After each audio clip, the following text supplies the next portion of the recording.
ஆவணி வந்தது புண்ணிய சதுர்த்தி நாளும் பிறந்ததம்மா அதிகாலை முதலே மனையில் மங்கள மேளம் ஒலிக்குதம்மா கஜமுகனின் வரவை காண குடும்பம் வாசலில் கூடுதம்மா மாக்கோலம் இட்டொரு மனை மேல் வந்தான் ஆரத்தியாகுதம்மா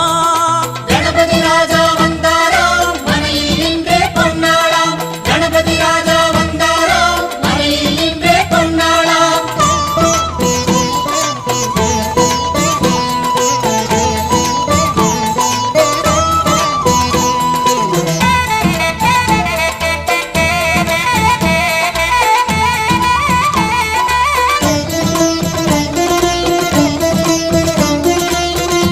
ஓமர்கவினா